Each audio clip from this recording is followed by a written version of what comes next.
yang tidak pernah berhenti. Dan saat ini Tuhan, kami selalu mendapat kesempatan untuk bisa bersekutu dengan Engkau. Sebentar lagi Tuhan, kami ingin menikmati firman Tuhan. Firman Tuhan sebentar lagi melawat kami. Tuhan, isilah bejana hati kami dengan firman, sehingga kami pulang dari tempat ini dengan mendapat kekayaan daripada Tuhan, kekayaan surga, kekayaan yang rohani, oleh karena Engkau telah mengurapi kami lewat lawatan firman. Terima kasih Tuhan, perangkatkan hamba-Mu dengan kuasa Roh Kudus-Mu, hingga hamba-Mu ini berkata-kata bukan dari kekuatan hamba-Mu, tapi hamba-Mu ini berkata-kata oleh karena Tuhan yang ada dalam hidup hamba-Mu. Terima kasih Tuhan, roh-roh tidak berasal daripada Tuhan yang ingin mengganggu kami, ingin muncul dalam sejahtera kami usirkannya semuanya itu di dalam nama Yesus Kristus. Keluar dari tempat ini, keluar dari hidup kami. Engkau tidak berhak atas kami, hanya kuasa darah Yesus yang berhak atas hidup kami. Terima kasih Tuhan, dalam nama Yesus Kristus kami menyambut firman. Yang percaya katakan amin. Silakan duduk. Shalom. Shalom. Puji Tuhan. Haleluya. Pagi siang hari ini saya akan menyampaikan firman Tuhan bagi kita tentang tujuan akhir daripada kehidupan kita. Ya. Saya berikan tema khotbah saya pagi hari ini adalah kemana roh manusia setelah meninggal. Barangkali sudah merupakan hal yang biasa di kalangan orang-orang Kristen dan bahkan juga di kalangan umat lain yang mengatakan setelah orang meninggal, setelah orang mati, dia sudah di surga. Semoga arwahnya diterima di sisinya, dan kami percaya sekarang dia sudah ada di surga bersama-sama dengan Bapa. Nah, bagi sebagian besar kalangan umat Kristiani pun mereka punya pemikiran seperti itu, bahwa orang setelah meninggal pasti sudah di surga. Orang meninggal hari ini pasti rohnya sudah di surga. Nah, kita harus belajar dan kita harus jadi orang-orang Kristen yang cerdas. Jadi makanya dikatakan itu kan harus cerdik seperti ular dan tulus seperti merpati. Tidak hanya tulus saja. Kalau hanya tulus, nanti ujung-ujungnya kita di bodoh-bodohin orang. Itulah kalau hanya mengutamakan yang penting tulus saja, tidak perlu belajar. Tapi firman Tuhan mengatakan tidak hanya cukup tulus, tapi harus cerdik seperti ini. Nah, saatnya hari ini kita banyak belajar dari firman Tuhan. Sebenarnya hidup kita ini, roh kita ini setelah meninggal kemana sih? Apa benar setelah pada saat itu mati, roh kita langsung ke surga? Apa benar seperti itu? Nah, hari ini kita belajar kebenaran firman Tuhan. Kita baca dari Pengkhotbah pasal 12 ayat 7. Kita baca bersama-sama, lihat di monitor. 1, 2, 3. Dan debu kembali menjadi tanah seperti semula, dan roh kembali kepada Allah yang mengaruniakan. Dari ayat ini kita pasti memahami bahwa setiap orang yang meninggal, setiap orang yang mati, rohnya sudah kembali kepada Allah, dan tubuhnya menjadi tanah seperti semula, karena tubuh kita ini kan terbuat dari debu tanah, ya. Makanya roh itu kembali kepada Allah. Tapi pemahaman kita tidak hanya sesempit itu, karena banyak juga ayat-ayat lain yang menunjukkan dan yang menyatakan bahwa roh kita itu setelah meninggal tergantung. Orang ini selama hidup seperti apa dulu? Ya, seperti apa dulu? Kalau rohnya itu, kalau orangnya selama hidupnya dia percaya kepada Kristus, rohnya kemana? Tapi kalau selama hidupnya dia tidak percaya Kristus, dia tidak percaya Tuhan Yesus, atau dia penjahat, rohnya kemana? Jadi nggak usah terlalu lebay kalau ada orang yang meninggal. Aduh, terima kasih ya orang ini sudah meninggal. Selama hidupnya orang ini jahat banget loh, tapi ternyata hari dia sudah dipanggil Tuhan. Saya percayalah rohnya sudah di sisi Tuhan. Jangan terlalu lebay. Ya, kita harus belajar kebenaran firman Tuhan. Kemana roh kita setelah mati? Ya, kemana roh kita setelah mati? Tapi dipastikan dulu, ketika orang itu meninggal atau mati pada saat itu, maka memang rohnya itu langsung terpisah dari tubuh jasmaninya. Karena tubuh jasmaninya sudah kembali ke dudutannya dan rohnya langsung terpisah. Tinggal pertanyaannya, rohnya itu kemana? Ini salah satu tempat peristirahatan setelah mati menurut Alkitab. Dalam bahasa Ibrani dikatakan itu Sheol, dan dalam bahasa Yunani namanya itu Hades. Nah, bagi yang sekolah teologi ini boleh diingat-ingat, boleh dicatat, ini pelajaran. Dalam bahasa Ibrani namanya Sheol, dan dalam bahasa Yunani namanya Hades. Itu artinya apa? Dunia orang mati. Nah, sesuai dengan Injil Matius 12:40 bahwa dikatakan dunia orang mati itu berada di rahim bumi. Jadi dunia orang mati itu ada di rahim bumi, Bapak Ibu sekalian. Ya. Jadi orang mati, maka menurut Alkitab tempatnya itu adalah di Sheol atau Hades. Perhatikan, ikuti ceritanya. Ini pengajaran dan ini ilmu pengetahuan. Ya.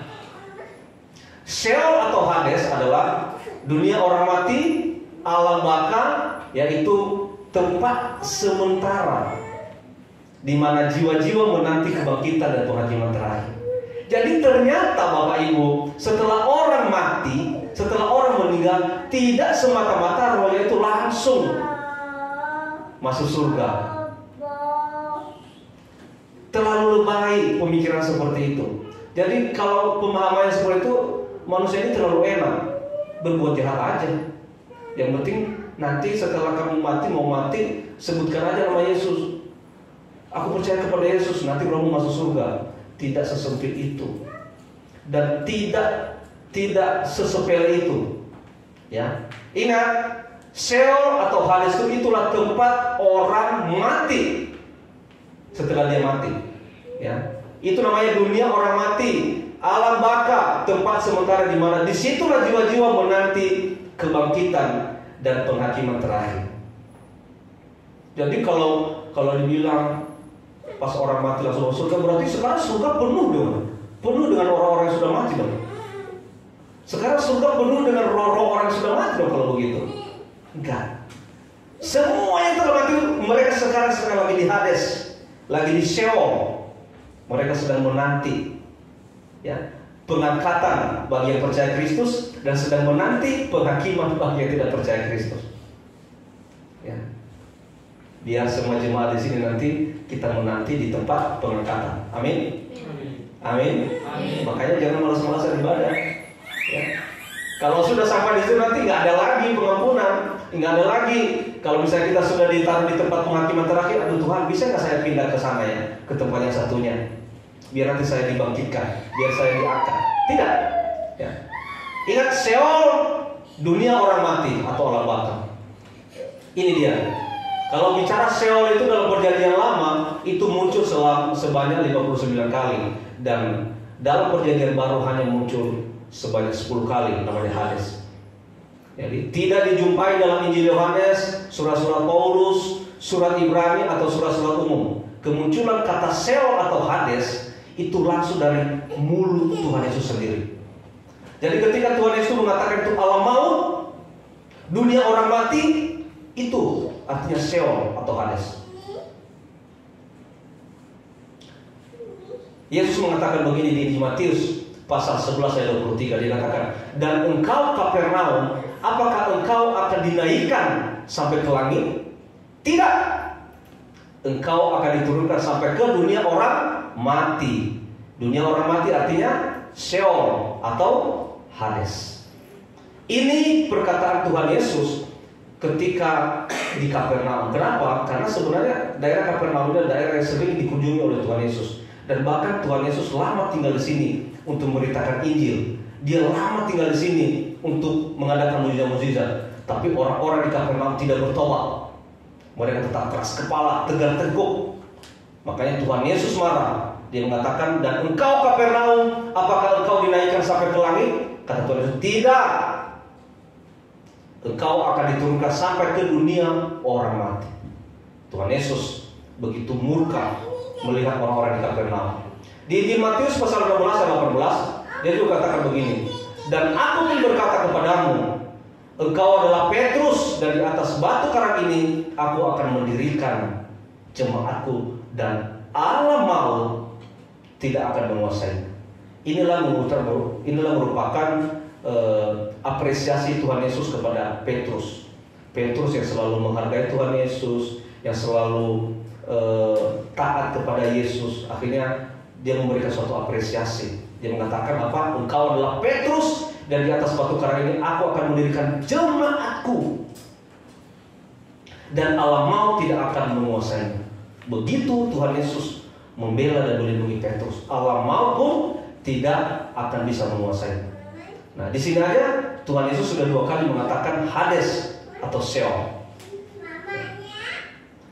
Lalu Sheol atau Hades adalah dunia orang mati yang terdiri dari 2 bagian. Ini perhatikan. Jadi ternyata dunia orang mati itu terdiri dari 2 bagian. Apa itu? 1, Hades Paradisos atau Firdaus. Jadi Hades Paradisos atau Firdaus ini adalah tempat orang-orang mati tapi yang percaya kepada Kristus. Nah, ternyata kita ini kalau mati, roh kita itu langsung ke Hades Paradisos, atau roh kita ini langsung ke Firdaus. Nah, itu tempat penantian bagi orang-orang percaya sebelum pengangkatan. Jadi semua orang-orang percaya pun, semua orang-orang yang percaya Yesus pun setelah meninggal, sekarang belum di surga, belum. Ya, jadi coba mindset kita dirubah. Jangan selalu pikir pendeta itu udah meninggal ya.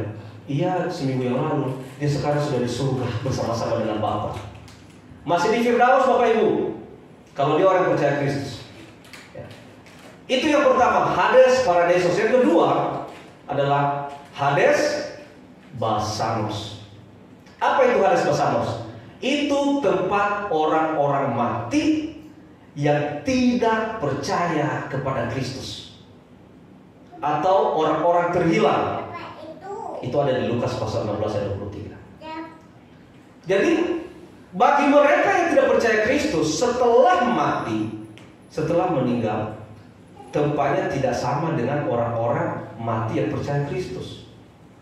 Orang mati yang percaya Kristus, dia di Hades Paradisos atau Firdaus. Tapi orang yang mati tidak percaya Kristus, tempatnya di Hades Basanos.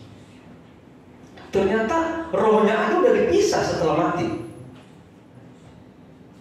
Jadi benar dan jelas sekali bahwa penentuan kehidupan kita ada ketika kita masih hidup. Ketika kita sudah mati, itu tidak ada lagi kompromi, ya, tidak ada lagi pengampunan. Ya, setelah meninggal, ya Tuhan sudah sediakan tempat. Kamu takut Tuhan, kamu takut kepada Kristus, kamu percaya Kristus, kamu di Hades Paradisos. Selama hidupmu kamu jahat, kamu di Hades Basanos. Tunggu nanti penghakiman terakhir. Nah, bagi yang percaya Kristus nanti, mereka yang di Hades Paradisos nanti akan dibangkitkan. Yang ada di Hades Basanos itu nanti tidak diapa-apain. Itu tinggal menunggu penghakiman terakhir. Ada 2, ya. Setiap orang percaya meninggal dalam Kristus Yesus, rohnya menanti di Hades Paradisos atau Firdaus. Ini mereka berada di Firdaus. Nggak usah kita baca ayatnya kelamaan. Mereka berada di Firdaus, kemudian bersama Allah di Firdaus, kemudian berada di pangkuan Abraham dan dikumpulkan Allah bersama dia. Nah, Abraham itu sudah nunggu di Firdaus. Tapi pertanyaannya gini, katanya itu Firdaus, bukan surga. Tapi kenapa ada Allah di situ? Perhatikan, Allah itu adalah omnipresent. Tahu nggak omnipresent? Dia tidak terbatas ruang dan waktu. Jadi Allah itu ada di mana-mana. Dia ada di surga, dia ada di Firdaus. Nah, jadi dia juga ada di Firdaus. Nah, roh orang mati dalam Kristus ini, mereka berada di Firdaus. Kemudian bersama-sama juga dengan Allah di sana. Kemudian mereka sedang berada di pangkuan Abraham. Masih ingat ceritanya orang kaya dengan Lazarus? Ya, orang kaya dengan Lazarus. Orang kaya ada di alam maut dan Lazarus itu ada di pangkuan Abraham. Nah, itu pun mereka itu sedang ada di Firdaus. Apa kata orang kaya? Suruhlah Lazarus itu meneteskan air setetes aja di lidah saya, saking panasnya. Tapi dijawab apa? Tidak, sudah ada jurang pemisah. Jadi ternyata Hades Paradisos dengan Hades Pasanos itu ada jurang pemisah. Tidak dekatan itu, ada jurang pemisah. Jadi kita tinggal memilih mau kemana, mau ke Hades Paradisos atau mau ke Hades Pasanos. Kita tinggal milih. Ya, Tuhan tidak masak kita loh. Ya, Tuhan itu Dia memberikan kita free will, ya, hak bebas. Terserah mau kemana. Kalau mau ke Hades Paradisos, silakan berbuat baik selama kau hidup. Kalau kau mau berbuat jahat, silakan, tapi nanti tempatmu di Hades Pasanos. Ya. Dikumpulkan Allah bersama Dia di sana di Hades Paradisos. Nah, Bapak Ibu sekalian, di sini sudah mulai terang benderang. Dan di sini kita harus sudah mulai mengubah pola pikir kita, mindset kita. Ya. Ternyata tidak semua orang mati. Walaupun selama dia masih hidup, dia beribadah, selama dia masih hidup melayani dan sebagainya. Tapi kalau hidupnya belum murni, ya, belum sepenuhnya untuk Kristus, maka belum tentu nanti dia bisa masuk ke Hades Paradisos. Pilihan di tangan kita, Bapak Ibu sekalian. Pilihan di tangan kita. Mungkin sekarang kita anggap dia biasa saja, tapi kalau sudah sampai seperti ini, ya, tinggal ratap dan gertak gigi, ya, tinggal tangisan, dan tangisan itu pun tidak akan bisa mengubah status kita dari Hades Paradisos ke Hades Pasanos. Tidak akan pernah bisa mengubah. Ya. Yang mengubah itu, ya, kondisimu sekarang ini selama kita hidup. Saya lanjutkan, ya. Setiap orang yang meninggal di luar Yesus, rohnya menanti di Hades Pasanos untuk menunggu penghakiman terakhir. Mengerikan. Kalau dia sudah di Hades Pasanos, sangat mengerikan. Tidak ada lagi pengampunan. Tidak ada lagi tawar-menawar sama Tuhan. Tuhan, boleh nggak saya pindah ke sana, Tuhan? Di Hades Paradisos. Nggak bisa. Itu klastermu itu klaster Hades Pasanos. Tinggal nunggu penghakiman terakhir. Dalam Injil Lukas pasal 16 ayat 23 dikatakan, roh mereka menderita sengsara di alam maut. Jadi roh orang meninggal yang di luar Kristus itu pun, rohnya itu sudah menderita di alam maut. Jadi jangan kita berpikir semua rohnya itu sudah masuk surga. Beda. Roh mereka aja sebelum penghakiman terakhir sudah menderita di alam maut. Dan roh mereka di Gehenna. Gehenna itu yaitu lambang penghakiman dan penghukuman yang terakhir. Jadi ternyata roh orang meninggal di luar Kristus itu aja sudah menderita rohnya di alam maut. Ya, mereka tinggal menunggu penghakiman terakhir, Bapak Ibu sekalian. Ya, ayo saling mengutuk hati kita. Kita beribadah ini jangan asal-asalan. Kita melayani Tuhan jangan asal-asalan. Pastikan nanti setelah engkau meninggal rohmu kemana. Dan itu ditentukan selama engkau hidup sekarang. Engkau yang menentukan sekarang. Engkau lulus enggak sarjana. Engkau yang menentukan sekarang belajar apa enggak. Engkau bisa meraih enggak S1, S2, S3. Yang menentukan adalah bagaimana caramu belajar. Bagaimana caramu benar-benar memberikan hatimu fokus untuk kuliah. Ya sama juga ini. Mau kemana nanti setelah engkau mati? Rohmu mau kemana? Kita yang menentukan dari sekarang. Yesus pegang kunci Hades. Nih, di Wahyu pasal 1 ayat 18 dikatakan, aku telah mati, namun lihatlah, aku hidup sampai selama-lamanya dan aku memegang kunci maut dan kerajaan maut. Jadi kunci Hades itu, Hades Paradisos dan Hades Pasanos, Yesus yang pegang kuncinya. Jadi di sini kita tahu, di luar daripada Yesus, biarkan aja mereka punya keyakinan di luar Yesus, biarkan saja. Tapi mereka harus tahu bahwa kunci alam maut itu Yesus yang pegang. Amin. Amin. Bangga punya Yesus, amin. Amin. Karena tidak ada Tuhan agama lain yang memegang kunci maut selain daripada Yesus Kristus. Kita harus bangga loh Bapak Ibu sekalian, ya. Yang pegang kunci maut itu ternyata Tuhan kita, Yesus Kristus, juru selamat kita. Kurang apa lagi? Makanya kalau ada orang yang murtad, ada orang yang meninggalkan Yesus, aduh betapa malang itu. Mau cari apa? Orang Tuhan Yesus yang pegang kunci maut kok mau lari. Ya. Pertanyaannya, kapan roh orang-orang benar yang di Firdaus pergi ke surga? Kapan? Ini jawabannya. 1 Tesalonika 4:16 dikatakan begini. Sebab pada waktu tanda diberi, yaitu pada waktu penghulu malaikat berseru dan sangkakala Allah berbunyi, maka Tuhan sendiri akan turun dari surga. Jadi surga itu istilahnya itu Kuranos, bukan Hades, ya. Kuranos. Jadi Tuhan sendiri nanti akan turun dari surga atau Kuranos, dan mereka yang mati dalam Kristus akan terlebih dahulu bangkit. Saya sudah pernah jelaskan di depan ini, ya. Nanti Tuhan Yesus itu datang 2 kali. Yang pertama nanti dia datang di awan-awan. Itu namanya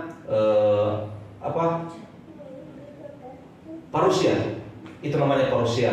Dan nanti setelah selesai penganiayaan, dia nanti akan datang lagi bersama dengan orang kudusnya. Dia nanti akan datang dan menginjakkan kaki di bumi. Dan dikatakan ketika dia menginjakkan kaki di bumi, maka bumi itu terbelah 2. Satu di sebelah kanan, satu di sebelah kiri. Bayangkan itu kuasanya. Bayangkan itu kuasanya Tuhan kita. Nah, yang pertama itu namanya, yang kedua itu namanya Epifania. Itu nanti dia menginjakkan kaki di bumi. Nah, ketika nanti dia datang di awan-awan, maka semua orang yang mati, yang rohnya di Paradisos tadi, di Firdaus, di Paradisos, itu nanti akan dibangkitkan. Mereka yang pertama-tama dibangkitkan, ya. Dan ketika dibangkitkan, mereka akan menyambut Tuhan di awan-awan bersama-sama dengan Dia. Dan mereka yang mati dalam Kristus akan terlebih dahulu bangkit. Mereka akan bersama-sama dengan Tuhan Yesus di awan-awan, ya. Disitulah mereka pergi ke surga. Lalu di Matius pasal 27 ayat 53 dikatakan, dan sesudah kebangkitan Yesus mereka pun keluar dari kubur, lalu masuk ke kota kudus dan menampakkan diri kepada banyak orang. Jadi ketika Yesus naik ke surga, Dia membawa mereka yang berdiam di Hades Firdaus atau orang-orang percaya bersama-sama dengan Dia. Jadi Dia tunggu di awan-awan. Dia tunggu di awan-awan, ya. Dia tunggu di awan-awan. Lalu semua orang-orang mati yang di Hades Paradisos itu akan dibangkitkan, dan semua orang-orang hidup yang percaya Kristus itu nanti mereka akan disatukan. Mereka akan menyongsong Yesus Kristus di awan-awan, dan mereka bersama-sama ke surga. Saudara mau ada di situ? Amin. Saudara mau ada dengan mereka? Amin. Ya. Nanti kita akan diangkat bersama-sama, ya. Dan tubuh nanti jasmani kita yang masih hidup yang percaya Kristus, tubuh jasmani kita nanti akan diubahkan sekejap menjadi tubuh kemuliaan, bersama-sama dengan roh orang-orang percaya yang dibangkitkan dari Hades Paradisos. Pertanyaannya lagi, bagaimana dengan orang-orang yang masih hidup yang percaya pada Tuhan Yesus? Tadi saya sudah jelaskan, ya. 1 Tesalonika 4:17. Sesudah itu kita yang hidup yang masih tinggal dan diangkat bersama-sama dengan mereka dalam awan menyongsong Tuhan di angkasa. Demikian kita akan selama-lamanya bersama-sama dengan Tuhan. Kita sudah diangkat bersama-sama. Misalnya saya sudah mati nih, saya di Hades Paradisos, ya. Pak Guru masih hidup, tadi dia percaya Kristus. Ketika Tuhan nanti ada di awan-awan, saya yang pertama dibangkitkan siapa? Saya dibangkitkan dulu, baru nanti Pak Guru diubahkan tubuhnya sekejap menjadi tubuh kemuliaan. Kami digabung dan kami akan terangkat bersama-sama menyambut Dia di awan-awan. Amin. Amin. Yang lainnya juga semua harus mengikut, ya. Minimal istriku, anak-anakku, orang tua aku harus ikut, kita bersama-sama. Amin. Tapi saya berdoa semua yang dari sini ikut semua. Amin. Amin. Ya, makanya harus taat pada Kristus dari sekarang. Lalu bagaimana dengan orang yang masih hidup yang percaya pada Tuhan, perginya ke Firdaus atau ke surga? Ketika kita masih hidup percaya kepada Kristus, apakah kita ke Firdaus dulu enggak? Atau langsung ke surga?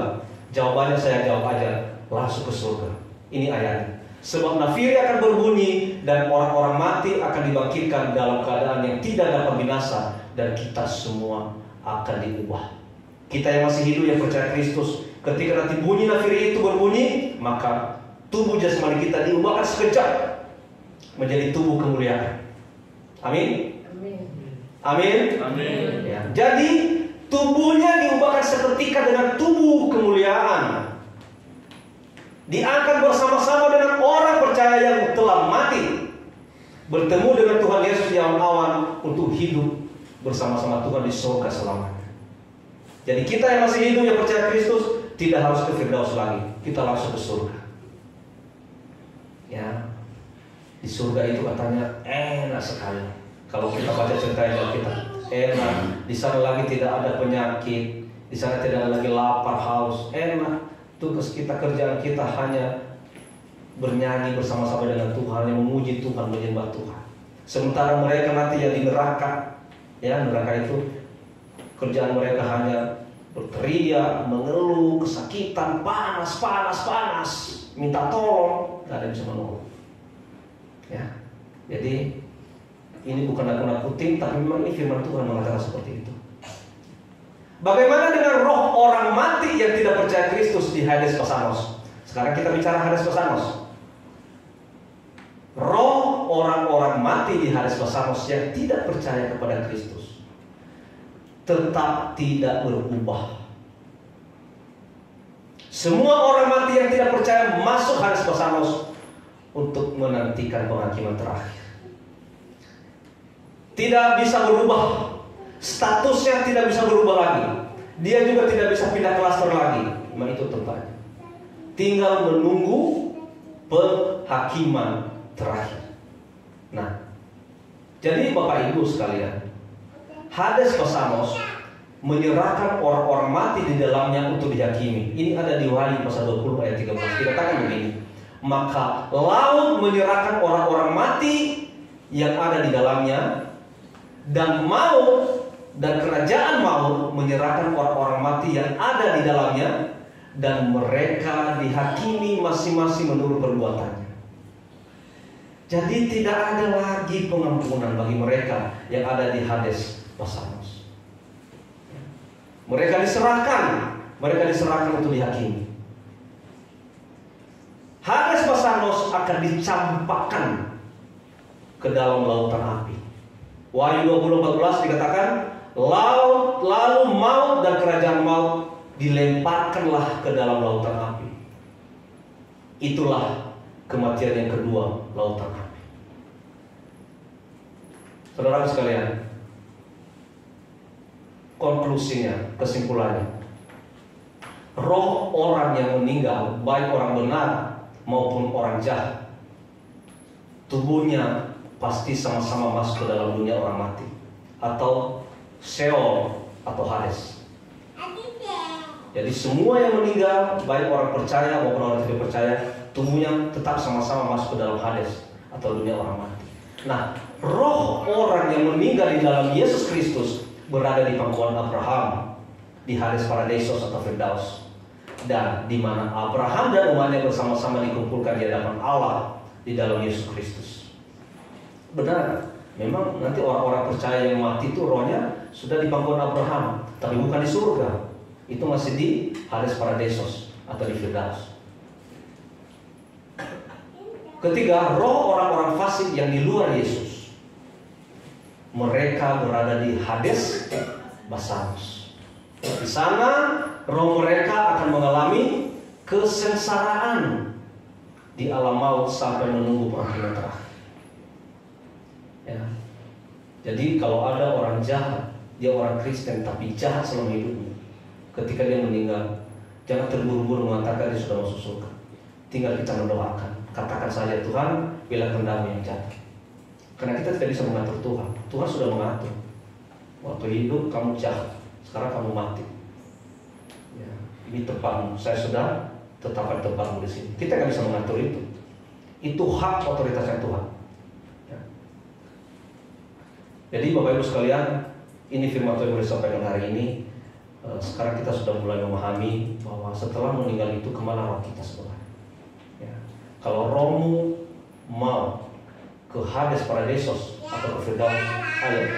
Selama kita hidup ini dalam pelayanan, kita harus benar-benar melayani dengan setia. Beribadah dengan setia. Ya. Taatlah dengan setia. Jangan suam-suam kuku, sebentar panas, sebentar dingin. Lakukanlah dengan setia, taat dan setia, dan terus setia. Saya sudah sampai di depan ini. Yosua dan Kaleb sampai ke tanah perjanjian itu kenapa? Karena mereka setia. Banyak yang dipanggil, tapi sedikit yang terpilih. Banyak orang Israel yang keluar dari Mesir, tapi hanya 2 orang yang sampai ke tanah perjanjian. Kenapa? Karena 2 orang inilah yang setia. Ya, semoga kita di tempat ini menjadi jemaat-jemaat yang setia, sampai nanti Tuhan datang, kita tetap terakal bersama-sama dengan Tuhan. Puji Tuhan. Haleluya. Haleluya. Tuhan Yesus berkati.